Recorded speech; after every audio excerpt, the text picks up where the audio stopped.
Hello, everyone.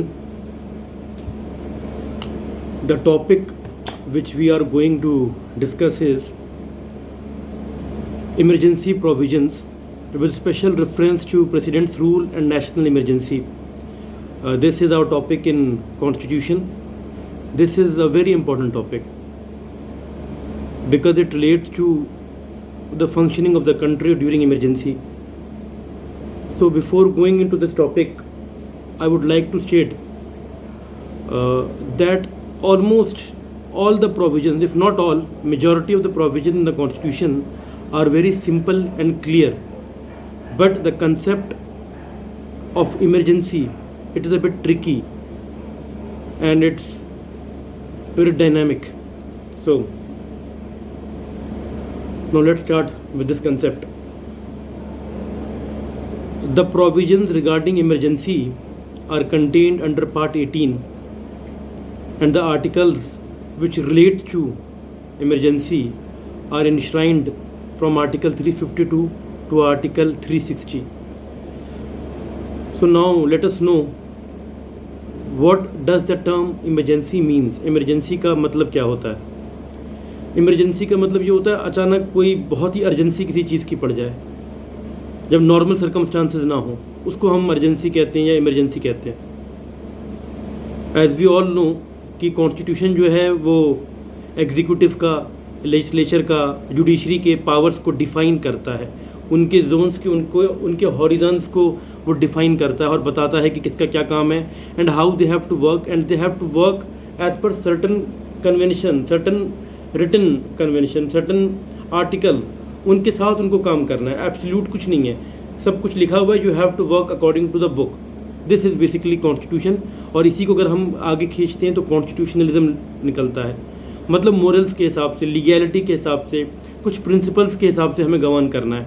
तो how to govern a country is given under the constitution under various parts, it's very clear और बहुत अच्छी तरीके से डिवाइडेड है। जैसे हमें पता है कि we are a quasi federal country और quasi unitary country, debatable issue की है क्या, but we are a unitary country with little bit of federation or federal powers given.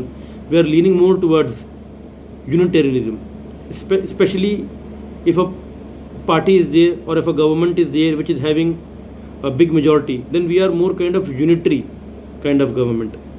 So we are amalgamation of federation and unitarianism because of the peculiar nature of India. तो emergency का मतलब है कोई अभूतपूर्व कोई बात आ जाए, कोई ऐसा काम आ जाए जो बहुत ही अर्जेंट हो, तो उस वक्त कैसे चलेगा। तो सब कुछ डिवाइडेड है। हमें पता है कि सेंट्रल के यूनियन के पास पावर है, सब्जेक्ट मैटर जो है उनका दिया हुआ शेड्यूल 7 में, सेंटर की लिस्ट में, यूनियन लिस्ट में, स्टेट के पावर स्टेट लिस्ट में दिए हुए हैं, किन सब्जेक्ट्स के ऊपर किन टेरिटरीज़ में वो रूल बना सकते हैं। मतलब सब्जेक्ट मैटर जुरिसडिक्शन भी दिया हुआ है, टेरिटोरियल जुरिसडिक्शन भी दिया हुआ है, इट्स वेरी क्लियर। फिर उसके बाद कॉन्करेंट लिस्ट आती है जहाँ पर दोनों लॉ बना सकते हैं। लेकिन कई दफ़ा ऐसी कंडीशन हो जाती है, इतना सीरियस इशू होता है कि ऐसा नहीं हो सकता, तो कंट्री को एज अ यूनिट काम करने की ज़रूरत होती है।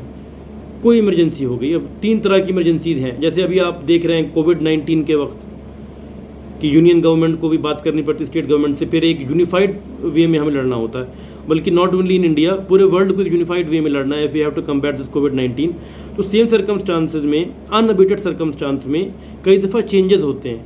जब चेंजेस होते हैं तो यूनियन गवर्नमेंट के पास बहुत ज़्यादा पावर्स आ जाते हैं, स्टेट गवर्नमेंट के पावर कम हो जाते हैं। अब चाहे वो फाइनेंशियल मैटर को लेके हों, चाहे वो कॉन्स्टिट्यूशनली गवर्नमेंट चल सकती है कि नहीं चल सकती है स्टेट में, या कोई आर्म्ड इंसरेक्शन हो, कोई वॉर हो, एक्सटर्नल एग्रेशन हो, आर्म्ड रिबेलियन हो, ऐसी कंडीशन में जब नॉर्मल सर्कमस्टांसेस में एक स्टेट नहीं फंक्शन कर सकता, तब इमरजेंसी की प्रोविजन आते हैं। और इमरजेंसी की प्रोविजन जब आते हैं, एक स्पेशल और डिफ़िकल्ट सिचुएशन आती है, तो हम ज़्यादातर पावर दे देते हैं सेंटर को, और इस दौरान कई दफ़ा फंडामेंटल राइट्स भी हमारी ले ली जाती है, they are taken away. Specifically article 19 is taken away. तो पार्ट 3 के फंडामेंटल राइट्स भी ले ली जाती हैं। क्यों? ताकि गवर्नमेंट जल्दी जल्दी जैसे ही कुछ एक्शन हो वो रिएक्ट कर सके, बल्कि आगे बढ़ के वो डिसीजन ले सके for the welfare of the country. तो उतने चेक्स भी नहीं रहते फिर कोर्ट्स के, उतनी राइट्स भी नहीं देने होते, उतना जुडिशल स्क्रूटनी भी नहीं होता, स्टेट्स को भी उतने पावर नहीं होते। तो स्टेट बॉडी को बचाने के लिए ये प्रोविजंस हैं इमरजेंसी। तो ये है इमरजेंसी क्या है, तो you can define it and understand कि this is the need of emergency. As far as the Indian constitution is concern, तो हमारी पॉलिटी में we have 3 kind of emergency, namely 1 that is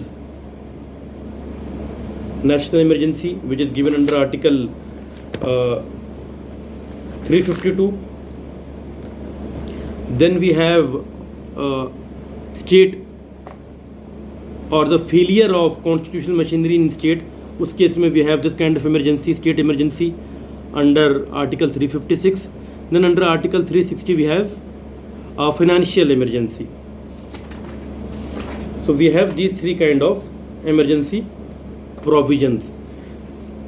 अब जैसे मैंने आपको पहले बताया है कि पार्ट 18 फ्रॉम आर्टिकल 352 से लेके आर्टिकल 360 में ये सारे प्रोविजंस दिए हुए हैं। अब जैसे कि इट्स वेरी क्लियर, जब हम बात करते हैं आर्टिकल 352 की, तो हम नेशनल इमरजेंसी की बात करते हैं। नेशनल इमरजेंसी की बात करते हैं, नेशनल इमरजेंसी के कुछ ग्राउंड्स हैं जब वो नेशनल इमरजेंसी हमारी लगती है। And what are those grounds?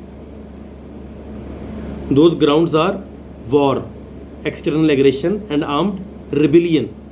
In grounds के ऊपर हमारे वहाँ इमरजेंसी लग सकती है, नेशनल इमरजेंसी किसी पर्टिकुलर पार्ट में भी लग सकती है, पूरी टेरिटरी ऑफ इंडिया पे लग सकती है। फिर अगला आता है, अगर फेलियर ऑफ कॉन्स्टिट्यूशनल मशीनरी हो जाता है किसी स्टेट में, अगर प्रॉपरली वो स्टेट गवर्नमेंट वहाँ पे कॉन्स्टिट्यूशन के हिसाब से काम नहीं चला सकती, तो उस केस में वहाँ पे सेंटर का रूल, प्रेसिडेंट का रूल लग जाता है स्टेट के ऊपर। तो इसे कहते हैं provision in case of constitutional machinery in state.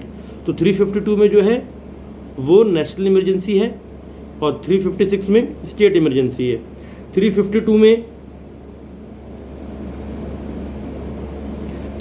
में किस चीज़ के बारे में बात हो रही है?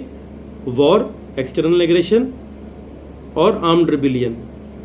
पहले ये इंटरनल डिस्टर्बेंस था, अब ये इंटरनल डिस्टर्बेंस को किन्हीं पॉलिटिकल कारणों की वजह से या सोशियोलॉजिकल ज़रूरतों की वजह से इंटरनल डिस्टर्बेंस को चेंज करके कॉन्स्टिट्यूशन में अमेंडमेंट ला के इसको कर दिया गया है armed rebellion.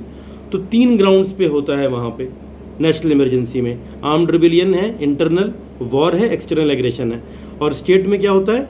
Failure of constitutional machinery हो जाती है। ठीक, अब फिर हमारा जो थर्ड पार्ट है वो है फाइनेंशियल इमरजेंसी। आर्टिकल 360 में कुछ ऐसा होता है कि फाइनेंशियली बहुत बर्डन आता है इंडिया के ऊपर या इंडिया के किसी पार्ट के ऊपर, तो उस केस में फाइनेंशियल स्टेबिलिटी को मेंटेन करने के लिए, इंडिया के क्रेडिट को मेंटेन करने के लिए वहाँ पे हम फाइनेंशियल इमरजेंसी लगा सकते हैं। आपको पता होगा कि 1990s में ये ग्लोबलाइजेशन, लिबरलाइजेशन और प्राइवेटाइजेशन के दौर से पहले, when Manmohan Singh was the finance minister, ये LPG के आने से पहले हमारा बैलेंस ऑफ ट्रेड और बैलेंस ऑफ पेमेंट बहुत इफेक्टेड हो गया था। बहुत ज़्यादा वर्ल्ड बैंक का कर्जा हो गया था इंडिया के ऊपर। तो अगर कुछ ऐसी कंडीशंस होती हैं, फाइनेंशियली वो सही से नहीं चल सकता, तो उस केस में फाइनेंशियल स्टेबिलिटी मेंटेन करने के लिए वहाँ पे उस जगह पे या पूरे टेरिटरी में फाइनेंशियल इमरजेंसी लागू की जा सकती है।